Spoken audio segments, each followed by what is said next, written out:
Miss Lizzie.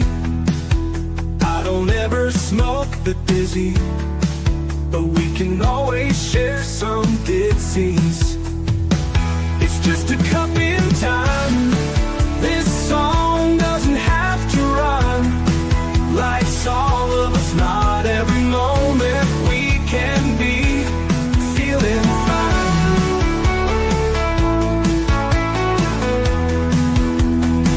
I wanna share a moment, just a second if you will, maybe even a cup of thrill. We could share this performance. It's tea time, come sit with me. Well, welcome guys. Miss Liz in the house. That's right, Miss Liz is here. I was not here this afternoon because that tea time was canceled, but I am here tonight. And tonight I have the incredible Richard Skipper in the house. And we're going to talk some music, some stories, some songs, all of that good stuff. We're going to take you down some rabbit holes and have some fun with you tonight. Tonight's tea time is, let me get it here, Magic of Believing, Celebrating Others and Their Body of Work. That is the tea we are serving tonight on Tea Time. So let's get everybody over to Miss Liz's YouTube channel, Spotify, LinkedIn, TikTok, Instagram, Facebook, all of those good platforms. You guys know where they are. Like, subscribe, and follow. And let's get these tea times out. Let's share these tea times because they do make a difference, one cup at a time. So let's get started with a disclaimer and then a bio, an intro, and then we're going to get Richard in here and we're going to spill some tea. And Miss Liz is drinking hot chocolate tonight. So there's nothing in the chocolate, just chocolate, a little bit of milk. Disclaimer for Miss Liz's Tea Time live show. Miss Liz's Tea Time is a global platform dedicated to sharing real life stories, diverse perspectives, and meaningful conversations that inspire awareness, healing, and connection. Miss Liz is going live using StreamYard. Before leaving a comment during the live broadcast, please grant StreamYard permission to display your name at StreamYard.com. Please be advised that all the content brought forward during any Tea Time show is presented in good faith. However, discussions may include opinions, beliefs, and perspectives that do not necessarily represent the views of Miss Liz or the Tea Time platform. Information shared by guests is based on their own experiences and is perceived to be accurate at the given time of airing. All guests, viewers, and participants are responsible for using their own judgment when considering any action or decisions that may relate to their discussions. Some episodes may cover sensitive topics, including but not limited to trauma, abuse, grief, mental health, and other emotionally triggering subjects. Listeners' and viewers' discretion is strongly advised. Tea Time with Miss Liz is an open discussion forum designed to offer insight, inspire awareness, and create connection. It is not a substitute for professional, medical, legal, or therapeutical advice. If you require professional support, please seek assistance from qualified professionals or trusted resources in your area. If you have any questions regarding this disclaimer or the content of this discussion, you are welcome to contact me, aka Miss Liz, directly at my email at bookingmissliz@gmail.com or check my link tree at Miss Liz's Tea Time. By choosing to participate in, comment on, or view these live shows, you acknowledge and accept this disclaimer. Your participation is entirely voluntary. Miss Liz, welcomes you to join the conversation with an open heart, and if at any time you feel this platform is not right for you, I respect your decision and welcome you back whenever you are ready. Tea Time with Miss Liz is serving truth and awareness one cup at a time. Now let me give you a little bit on Richard. Well, tonight I have the absolute joy of welcoming a man whose presence lights up every room he enters. A true legend of storytelling, heart, and legacy, Richard Skipper. For over 4 decades, Richard has been captivating audiences across the stages in the US and UK, not just with his incredible talent, but with his gift of connection. From his unforgettable Hello, Dolly tribute to his heartfelt performance, Richard Skipper celebrates. He has built a legacy around celebrating others, the people, the art, and the stories that make this world shine a little brighter. Richard reminds us that storytelling isn't just about performance. It's about preserving humanity, laughter, and love through every shared word. His journey reflects what Tea Time stands for: truth, transformation, and the beauty of being authentically you. So pour your cup, open your hearts, and join me as I welcome the one and only Richard Skipper, an entertainer, a legacy keeper, and a man whose story reminds us that connection is true from all art forms. Let's get Richard in here and let's spill some real tea together, Miss Liz style. Hello, Miss Liz, and I raise a cup to you. Well, I raise my hot chocolate tea. I am so honored to have you here, Richard. It is a pleasure to have you here Thank you. and to get you to share your story and your legacy. Well, I'm honored to be here. Thank you for the opportunity. So, Richard, let's start with who was Richard as a little guy and who's Richard now? I love that question because, I interview myself and I always ask my guests when they can to bring a photograph of them at 5 years old. Oh, Because to me, the 5-year-old self is the purest self. That's life before, that's before school teachers and fellow students and peers begin to tell us who we are or who we are not. I grew up in a small town in South Carolina, just outside of Myrtle Beach. Conway is my hometown. I grew up on a tobacco farm. I'm the oldest of 4 kids, and I am a product of 1960s and 70s television. That was when we had 3 networks, and those 3 networks vied for the largest demographic that they could possibly get. And therefore, I would see artists from my own generation, my parents' generation, and my grandparents' generation. And that was the world that I wanted to be a part of. If I could have jumped into the TV set and been on those variety shows and those television specials, that's exactly where I would have been. I was precocious. From the moment that I knew what show business was, I wanted to be a part of it. I was doing shows on my front porch at my house. We lived right next door to a cemetery, believe it or not. There was a cemetery that separated our property from the church property. And I used to perform on the front steps of our house to the tombstones because they weren't going anywhere. they're really quiet neighbors, are they not? They are quiet neighbors.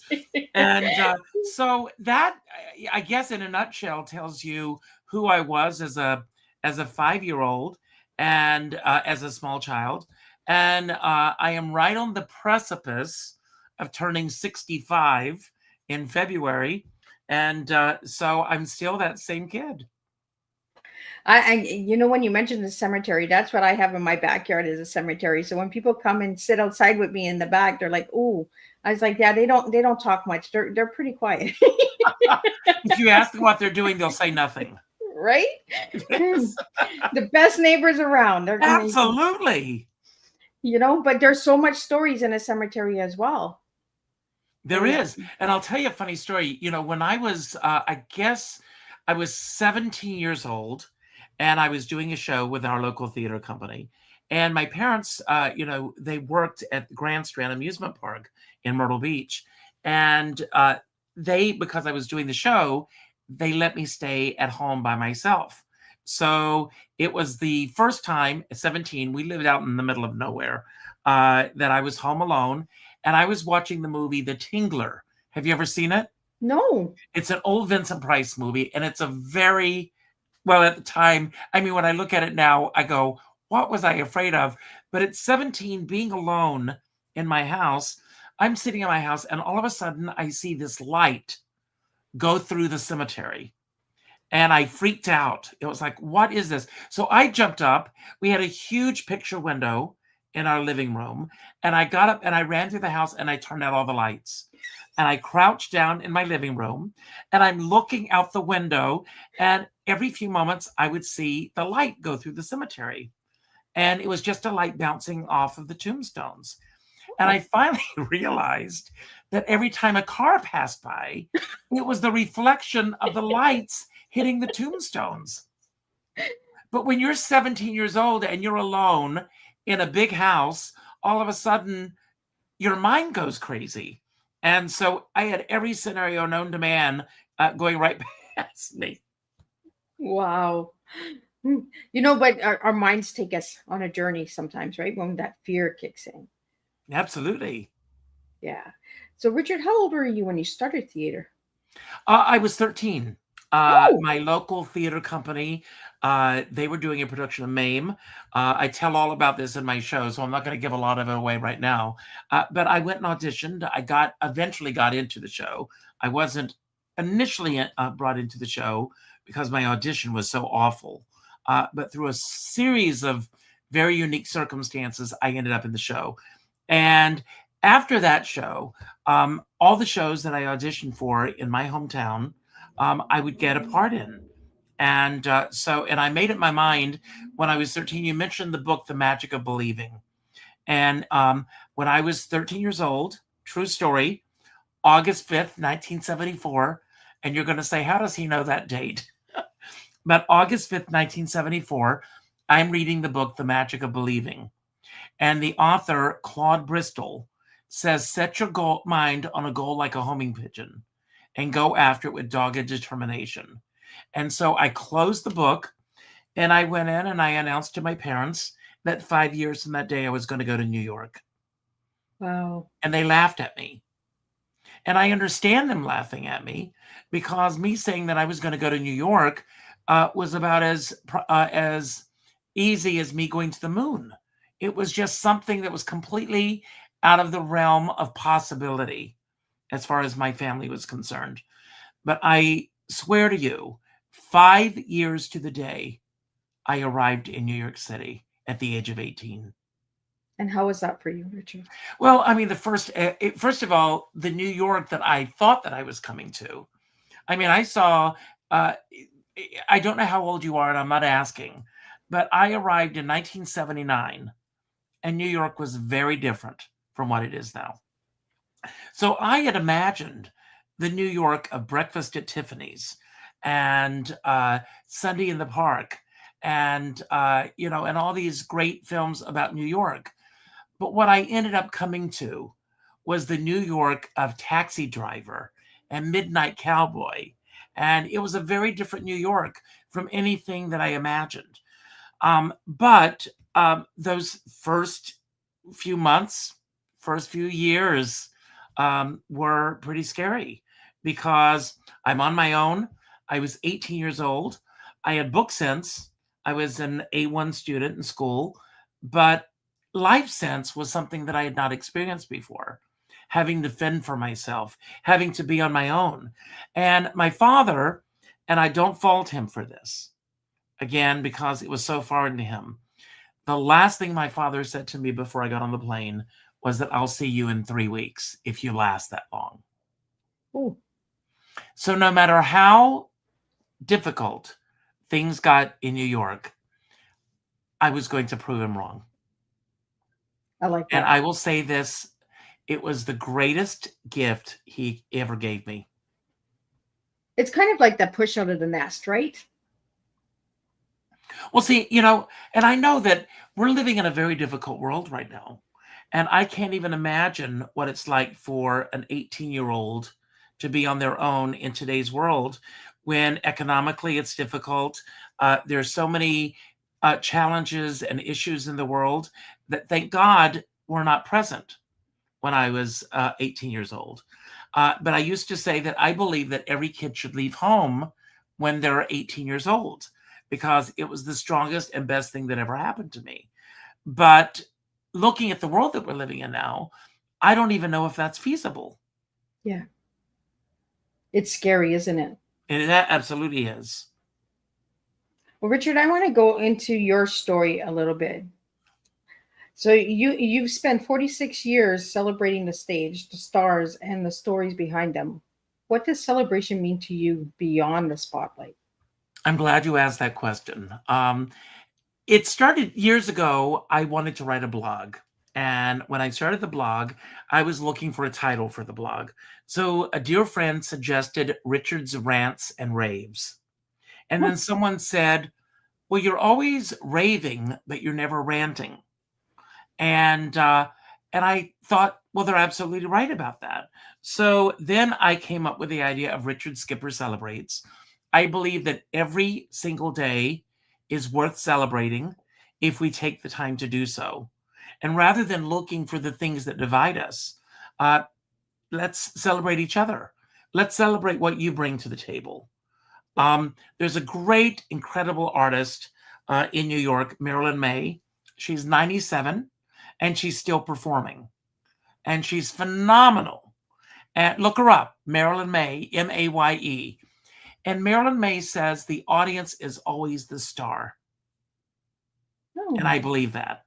So it's not just about me getting up on stage and singing a few songs, telling a few stories. It's about what happens between me and the audience. And, I love to throw dinner parties.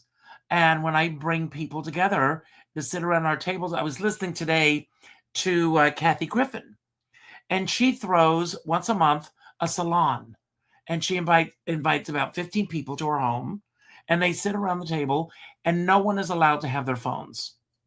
That's a good thing. They have to check their phones when they come in the door. And it's all about communicating with each other. She picks someone at these salons. Kathy, I'm going to steal your idea. She picks someone to be the guest of honor, and she builds that person up in that evening. And I think that's what we need to do more of. We need to build each other up instead of trying to tear each other apart. Well, I think we don't even know how to celebrate each other anymore. That is a big thing, right? When someone tries to celebrate you, you don't even know how to take it anymore. You're kind of like on guard right away, like, oh. Well, I think, the biggest problem is this little thing right here. Yes. Yes, because since the world, again, when I came to New York, we did not have these phones. I worked for an answering service, one of my survival jobs when I first came to New York.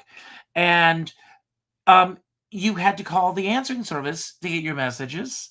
Actors and actresses were always using that. We didn't have call waiting. If you called someone and they were on the phone, you got a busy signal. Yep. If they were not home, it would ring and ring and ring until you called back. And this thing has created so many issues because, number one, everyone now wants instant gratification. People, I don't know about, I turn my phones off. I do too. This phone is off right now. I turn it off at night. If anyone needs to reach me, they can reach me. They'll reach me the next morning. And people will go, oh my God, well, what if somebody passes away or something?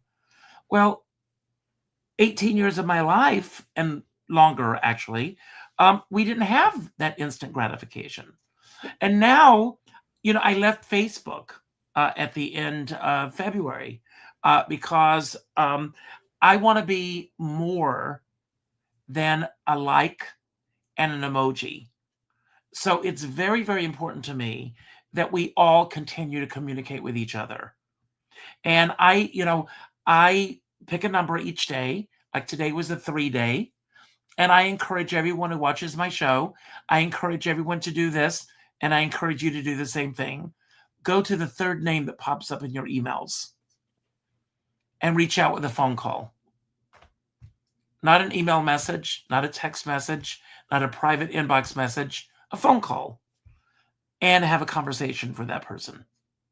I love this, Richard, because I started doing that. It was, why am I on that phone all the time, right? So I started turning it off at nighttime, and my kids were like, Mom, but if something, I'm like, well, the doorbell's there. Come ring the doorbell. Come and get me. Wake me up. Like back in the day, that's what the grandma and grandpa used to do. Like, Exactly.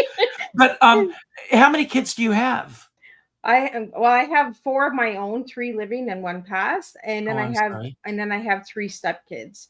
Yeah. So And are they all living with you? No. I have grandbabies now. My kids are all old, so. Oh, you're too young to have grandbabies. I'm 51, so. Oh, you're a baby.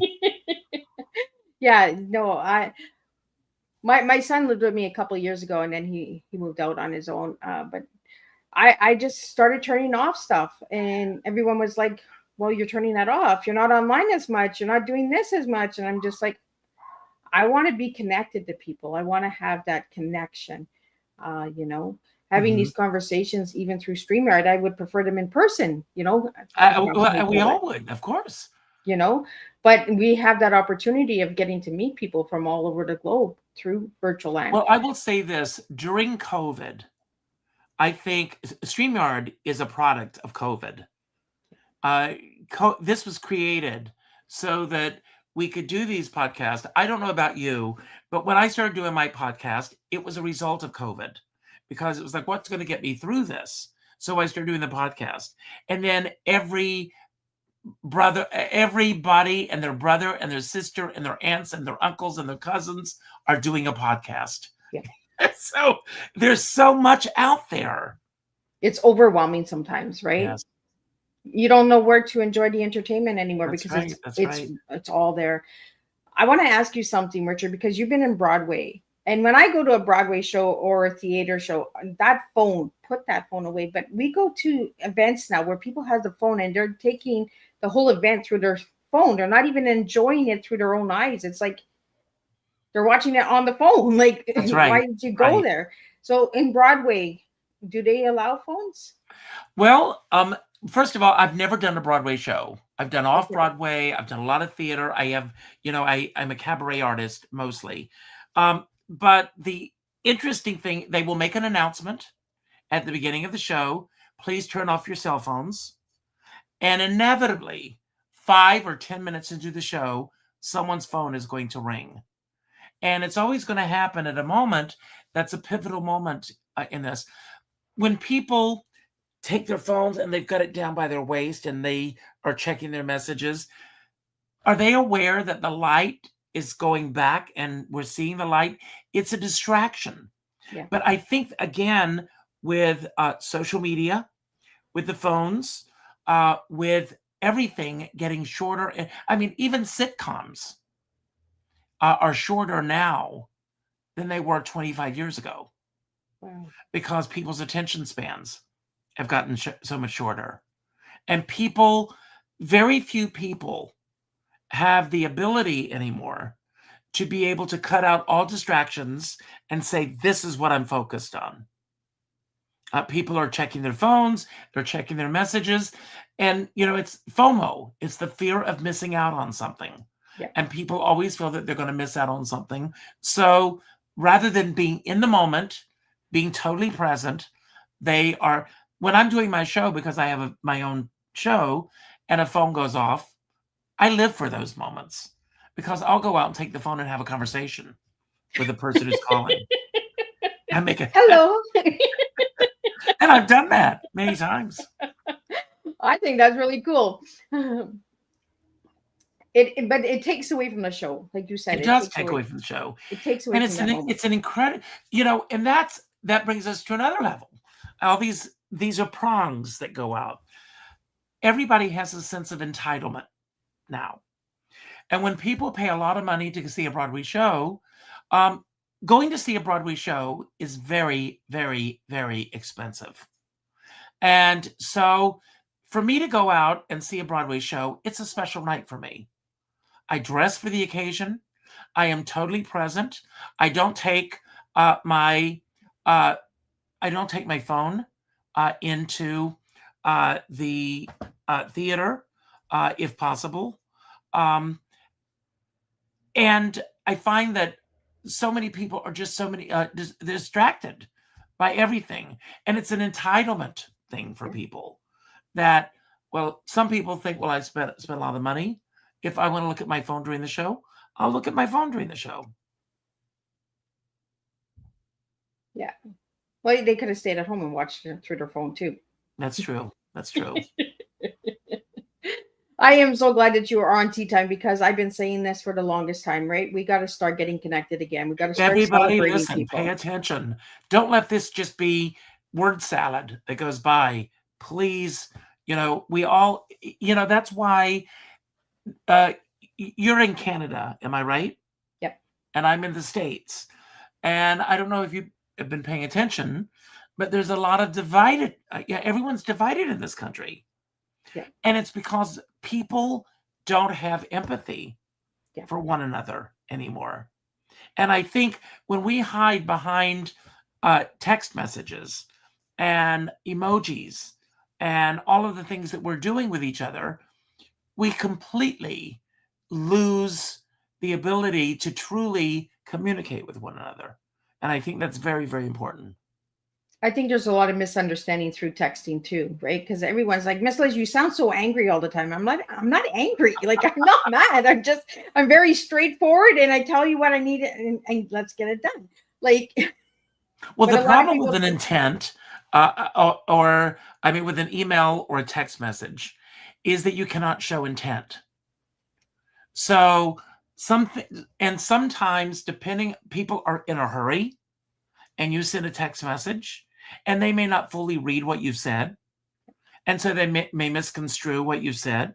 They may think that you are angry with them when you're not. You're just trying to get your point across. And when everyone's doing that, there's a big issue. There's a big disconnect.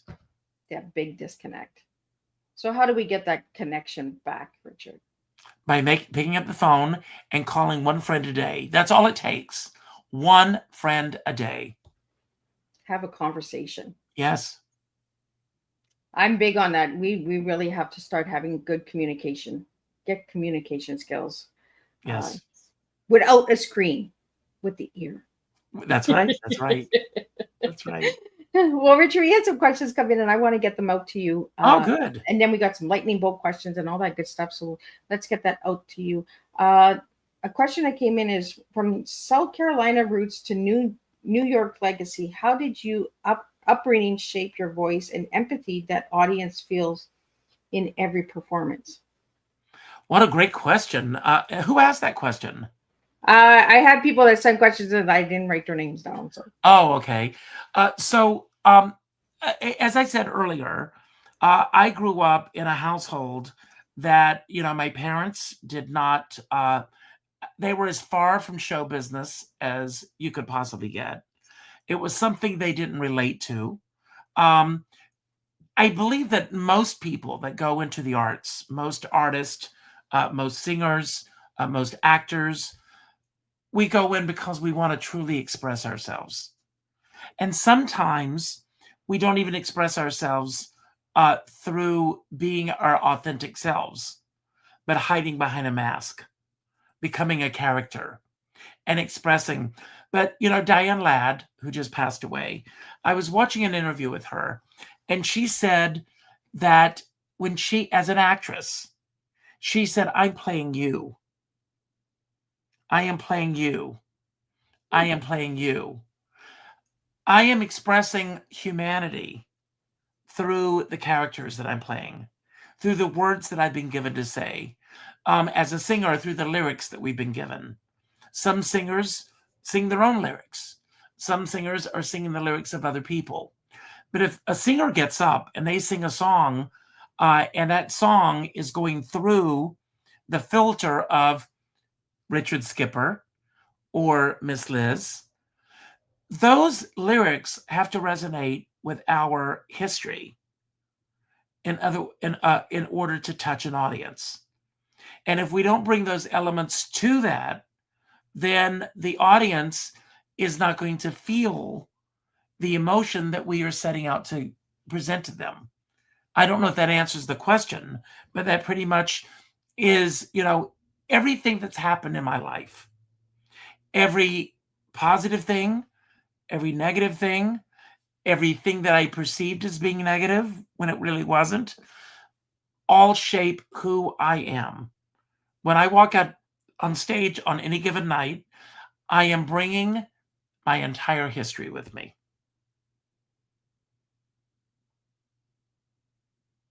And Richard, I love this authentic, real conversation we're having tonight, because a lot of people, they look at celebrities and stars and Broadway and cabarets, as just stars. They don't realize that you guys are human beings as well. Absolutely. You have a story as well. You have your pain as well.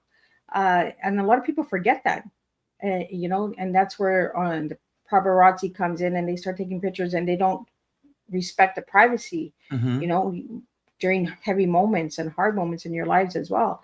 How do you deal with that, Richard? How do I deal with the people not looking at you like a human being? Because okay, I'm going to say something, and I hope that you take this the way it's meant. Yes. I read an article recently, and the article said, who cares? Who cares? I mean, the fact of the matter is, going back to your very first question for me tonight about who I was as a child. Once we begin to build an autonomy with who we are, as soon as we begin to identify as a human being. No sooner does that happen than society and the world begins to take that away from us. Think about when you started school. Everybody in the classroom should be operating pretty much at the same pace. You're learning together, you're learning at the same pace, and you're doing this. And that happens for the first 12 years of your life. And then when you leave school and you go into either college or into the workforce, unless you're incredibly lucky, there are very few people in the scheme of things who absolutely are able to navigate through life without caring or concerning what other people are doing and saying about them. Right now, I don't know where you live, except that I know that there's a cemetery behind your house.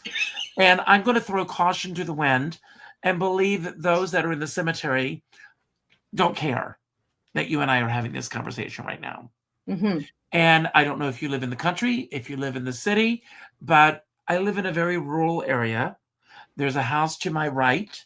It's right behind me now. I know the woman who lives in the house. I've known her since I've lived here. She's not thinking right now about what I'm doing. The people next door are not thinking about what I'm doing. Across the street, they're not thinking about what I'm doing. And quite frankly, until I sit down to think about it, I'm not really thinking about what they're doing. But there's something in our nature that wants us all to look through a keyhole at how other people live their lives. And I believe, again, everyone who is trying to impose their belief system or the way that they want to live their lives on other people are people who don't have the opportunity to live their fully authentic selves. If you're living your authentic self, you don't have time to think about all these other things. So, and I always say to all of my friends in this business, put your blinders on and stay in your lane. Because if you're not focused on what you need to do to succeed, someone else is. Yep. And they're going to get it. Thank you for that, Richard. And I like that answer. Who cares? Right? Who cares? Who cares? What we're doing or how we're living or what we've accomplished. Who cares?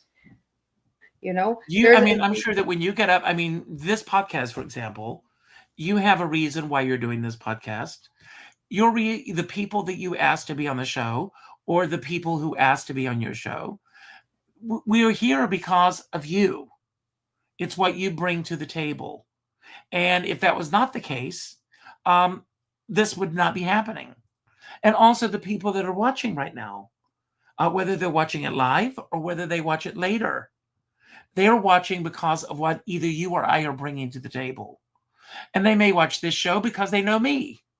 And then they may hopefully watch other shows with your other guest because of this moment. Yeah. And that's all we have. I believe it's a ripple effect, right? Who comes to the table brings another person to the table to another person. It's like putting a rock in the water, how it bounces, right? That's right. Ripple effect. That's what one of my favorite movies is It's a Wonderful Life.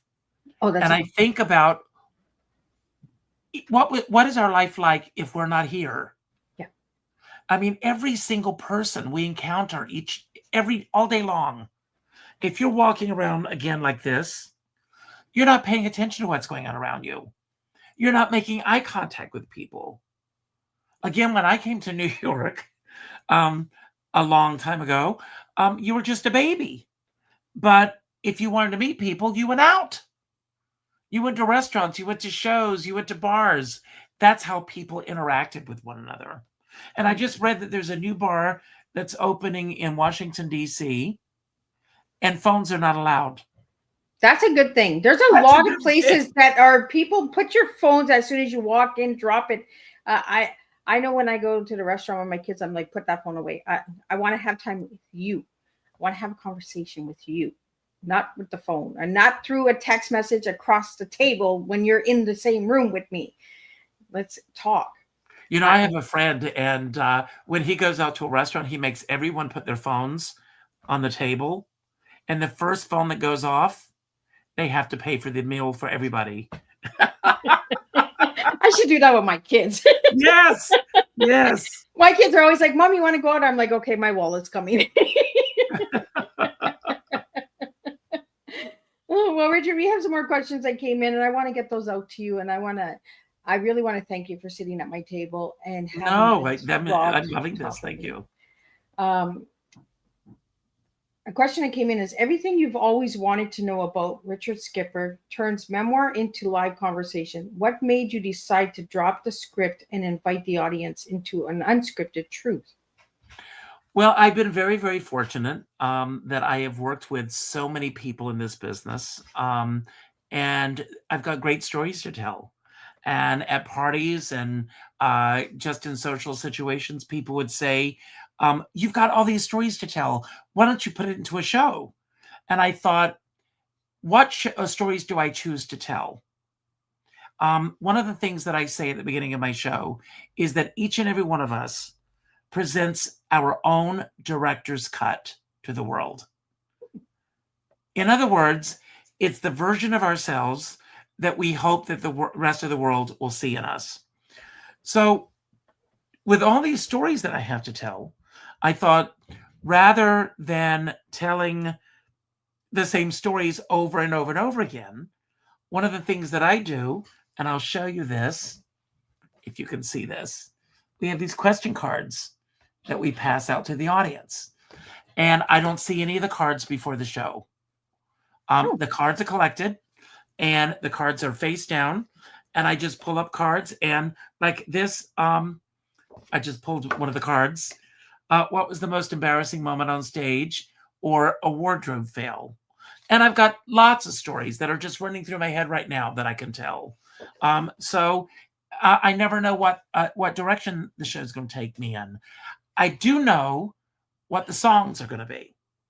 Okay. And I have a real good knack for taking whatever stories I'm telling and finding my way to the next song.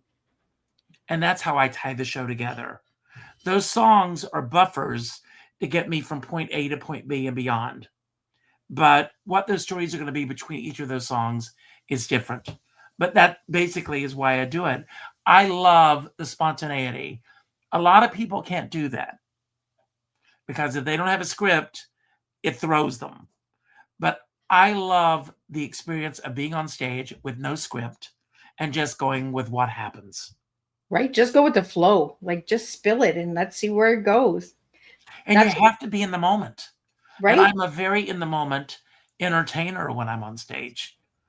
If I see someone in the audience that, I may ask them if they're a singer to come up and do a song with me. You never know. Every show is different with me. Well, I had you singing before we even went live. What a musical that I grew up watching was Tammy Falls in Love. Those are the good films that I really enjoyed. You got to work with some really incredible people like Carol Channing. Let's talk about that, Richard, for a bit on how Hello Dolly and all of that, how that experience was for you. Well, first of all, I was a huge, huge, huge fan of Carol Channing. And if anyone had ever told me that we would become friends and that we would, I used to stay at her home in Palm Springs. I never, I wouldn't have believed them at that moment. But, I spent 20 years, for those who don't know me, there's the photograph. I performed as Carol Channing for 20 years. And the first time that Carol saw me perform as her, she said this was not an impersonation as much as it was a Valentine, because I didn't make fun of her. I didn't want to, I always had the utmost respect for her. And the first night that I got the chance to perform for her, I said, if she doesn't like what I'm doing, I'll never do it again. And I would have been fine with that. If there was any indication that she did not like what I was doing, because I didn't have that much invested in it at the time. But because of that evening, I had a 20-year career performing as Carol Channing. When she stopped performing, when her husband died, and as I got to know her better, the desire to perform as her became less and less because I never felt that I could live up to the actual person. It was one thing when she was this iconic figure. And it goes back to something you said earlier. A lot of us don't think of these people as real people. Yeah. And yet they are real people. They have the same likes and dislikes. One may choose tea over hot chocolate, vice versa. And I have been very, very fortunate with the people that I've not only worked with, but that I've interviewed over the years. And no matter who they are, we are all human beings. Yeah. And we all have the same likes and dislikes and tragedies in our lives and triumphs in our lives, and that's what we all need to focus on instead of putting that person on a pedestal and making them this iconic person. When someone says, just throw out a famous name, anybody. Bette Midler. Okay. Let's say that you say, oh my God, I went out last night and I met Bette Midler. Do you know my response to that is?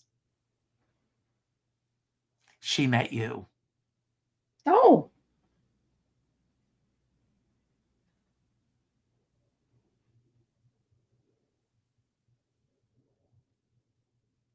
I got that. Because you're just as important as she is. She's where she is because of luck, happenstance, the talent. Let's forget the talent. She's got the talent. But she's where she is because of the people she's met along the way, the choices that she made. A lot of people go through life saying, no, I can't do that. No, I don't want to do that. Well, while you're saying that, someone else is doing it. And if someone else is doing it, why not you? Right. And that's why I started a podcast, right? And I reached out to anybody out there because everybody has a story. Everybody has something that we can learn from, Everybody. And get to know people for people. Bring back humanity. Like that was my biggest thing was I knew that during COVID, humanity was being tested. And who was going to keep going after the COVID went away? I've seen how cold the world has turned again now that COVID is gone. Mm-hmm. Why did we switch so fast when we were all lovey-dovey and putting bubble wraps on to give grandma and grandpa hugs, and now we don't even care if grandma and grandpa get a phone call? Like, why so cold? Why the switch? I'll answer that for you because people's attention spans are very short. There's a very famous quote that history, I'm going to mess it up, so I'm not even going to say it, but it's really about the fact that we, things that happened yesterday, we keep repeating the same mistakes over and over and over again because people's attention spans are so short. And things that I grew up with. I mean, I was in New York when 9/11 happened.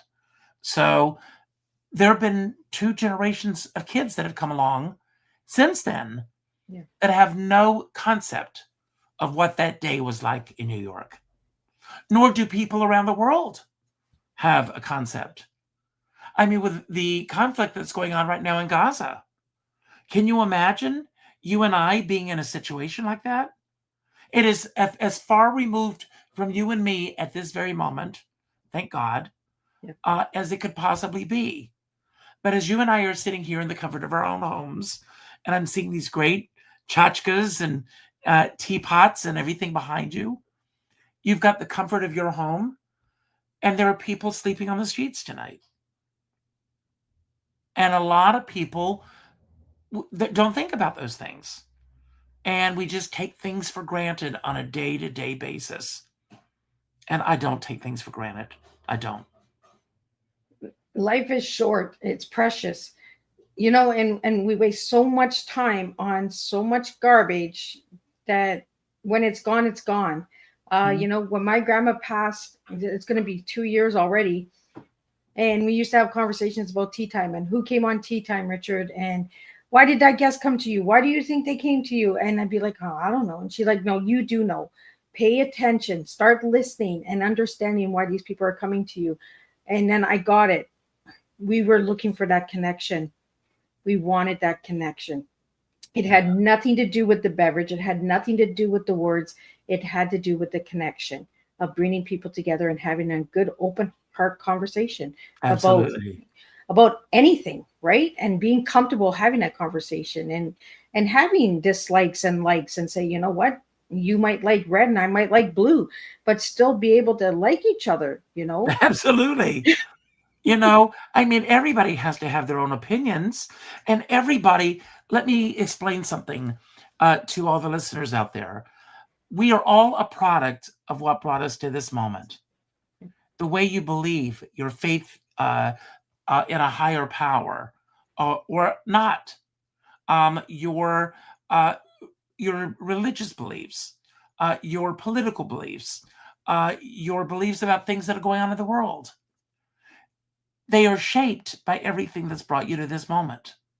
Hopefully, by this point in your life, you have the capability to think for yourself and to make your own decisions based on what you feel, not based on what someone else tells you that you should be feeling. Absolutely. And we need to get back to that. Absolutely. 100%. I'm with you with that, Richard. What song do you think could bring the world together? Well, I always say that if everyone began every day with a show tune, there'd be no strife in the world. And I believe that. My go-to song is Hello, Dolly. I hear the opening strains, put on your Sunday clothes before the parade passes by. Whatever. I have this calendar. I'll share this with you. And this is called A Show Tune for Today. And every morning I get up and I flip to the song of the day. And then I ask my device, it's not Alexa because I changed his name, to play that song. And then it creates an entire song list built around that song that I picked. Oh, that's kind of what I did when I was on the radio, Richard, for a couple of months. I did radio and I was taking T words and people were telling me, how did you find that song? Like, that's a 1920 song. That's a 19. I said, all I did was put the word in. And all of these different artists came up and my listeners were like, wow, where'd she find that song? Who wrote that song? And kind of brought back some of the old stuff, and then I brought some of the newer stuff. And I always threw in a children's song because I feel that the children are our future. And, we got to keep encouraging our young children and the new generation. Music's important. Art's important. Carpentry is important. Hands-on stuff is important. We need to start bringing that all back, right? Absolutely. So I love that you do that. Like, and I'm happy that you changed the name of Alexa because me and Alexa, we don't get along in my house. No, I changed his name. I'm not going to say the name, but he has an Australian accent. He's completely different. Just the other day, I was arguing with Alexa. I was like, "Why are you being so mean to me? Like, I want an answer." And she answered you. That. And she said she couldn't help me with it. I can't help you with that. It's like, yes, you can. You can be nicer. I love that. Oh yeah, when I get bored, I talk with Alexa, and I'm just like, why are we doing this? Like, give me some answers. I can't give you the answer to that. Like, so. But Richard, I really appreciate this conversation, because this is not where I thought Tea Time was going to go tonight. And I'm glad that it's going down this way. Well, thank you. And I'm always honored to see a different flow in the tea because it keeps me on my toes as well. And I learn from you as well, Richard. Well, thank you. And vice versa. And that's what it's all about, is learning from each other and having those conversations and getting to know you as a person. Mm-hmm. You mentioned Hello, Dolly. I want to know more about Hello, Dolly, because I think we need to speak about Hello, Dolly more for the younger generation, because I think it's amazing. Like, if you go and you look up Hello, Dolly and all of the stuff that you've done with that, Richard, I was blown away. I was just like, wow, that person was in there too. Oh, that's right. I mean, it's just amazing. When I was a kid, I had a mentor. Her name was Miss Epps.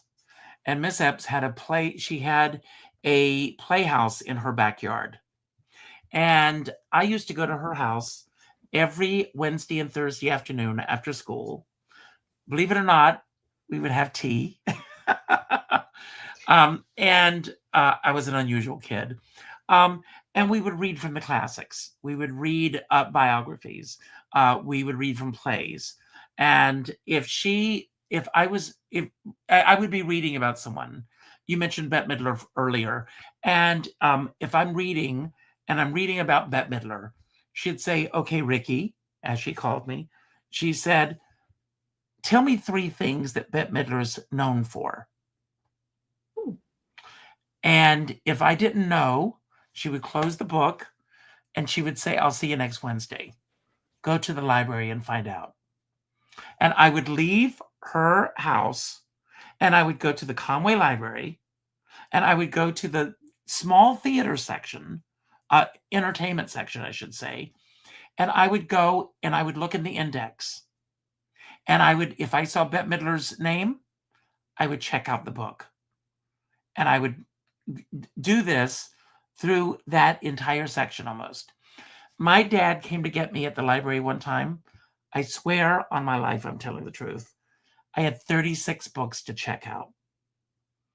And they let me check them out because they knew that I was voracious about learning. But Miss Epps instilled in me that our history shapes who we are. And it's very important when we step on stage that we are carrying the mantle of every great artist that ever went before me. It's not just about me walking out stage and singing songs.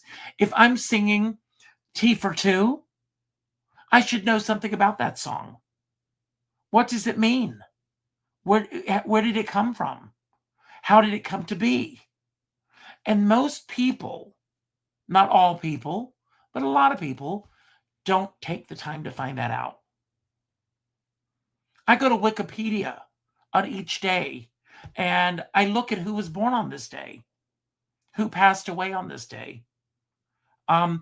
Because in terms of my own promotions and how I put the word out, I may be able to glean something that's going to help me connect with today's audience. And think about this. You have an audience, but every day you have a different audience. And even if it's the same people, it's a different audience. And they're different because of what they're all experiencing in their own lives. You may have somebody, one of the things that I like to do before I walk on stage is I think about the day that the people had before they got there. Were they stuck in traffic? Have they eaten? Are they eating while the show's going on? Because in some places I perform where they serve food. Are they going to go out to eat afterwards? What is the arc of all of these people coming together in a darkened room and saying, we're going to celebrate this moment together? You and I are celebrating this moment together. And you could have me on this show every single night for the next 5 years. And every night would be different. Absolutely. Because of the energy of what's going on in the world. Absolutely. And that's what I love about Tea Time is because you just never know who's listening and who's coming back and what are they getting from this conversation that they didn't get from yesterday's conversation. Everything is a ripple for me. It's like the water, Well, I'm in a business that is driven by numbers. And a venue that books me, they want to make sure that I'm going to be able to sell tickets. And I knock on wood when I say this, hopefully I'll sell out. But if I don't sell out, I'm not looking at the empty seats. I'm looking at the people that have taken the time to be there for me. Absolutely. And you never know what they're going through. And so, my job, my mission is to go out and entertain these people and take them away for an hour. Richard, you have an event coming up in November. Yes. Let's talk about that event so that we can get that out there. Well, I'm going to be at the Laurie Beachman Theater on November 21st at 7 p.m. This is the second time that I've done this particular show there, the third time, but this is my second encore. And again, as we discussed earlier, the entire evening is based on questions from the audience. If you're interested in going, if you're going to be in New York, go to my website, which is richardskipper.com. Thank you for having it on the screen. Go to richardskipper.com and click on the banner, and it'll take you right there, and you can order your tickets. I also am taking this show to Palm Springs in February, on February 11th, to celebrate my 65th birthday. So that's going to be quite a celebration too. You know, I hope this division stops between Canada and the United States so I can travel and I can get to see some of this. It is so scary to travel now that, you know, where we well, were. especially right now. I heard on the news just before we started that they are rolling back flights by at least 4% tomorrow. So it's a scary time to be traveling anywhere. Yeah, it is. Now, where in Canada are you? I'm in Cornwall, so I'm right in the middle of Montreal and Ottawa, so Oh, wow. an hour from each side. I'm like 10 minutes away from Messina to go to across the border. So yeah, I think I'm like 3.5 hours from New York. So Okay. I haven't been to the States since before COVID. Wow. I haven't been to Canada in a while. So we got to do something about that. Right? We got to bring you to Canada. Yes. Bring you Call to your favorite Cornwall. venue, anyone, and ask for me. I'll come anywhere. Oh, Richard, if you could be any color today, because you like all colors. When I asked you your favorite color, you said you love all colors. If you could be a color right now in this moment, what color would you be? Green. Oh, why? That's life. Red. That's life. I love all colors. It's hard to answer that question. Well, you know, you one of gave the things that you I like gave to me one. do, sometimes I'll pick a color theme for a show. And when people buy their tickets, I'll tell them to wear a specific color. So I the like entire audience is that color. I like that. I like colors because colors tell us something, right? Yes. You know, it tells us our mood. It tells us the feel of the room. You know, it could be a memory of a loved one that you're wearing that color to represent them. I like that you gave me green because it's the sprout, it's the seed. We're growing. We're growing together. I like green. Yeah, Green is me nice. too. Not my favorite color, but but green is good. No, I love green, vibrant green. So, Richard, what message would you have for everybody that's listening tonight? I'm glad you asked that question. I end all my shows with the same message, and that's to go out and do something nice for somebody else without expecting anything in return.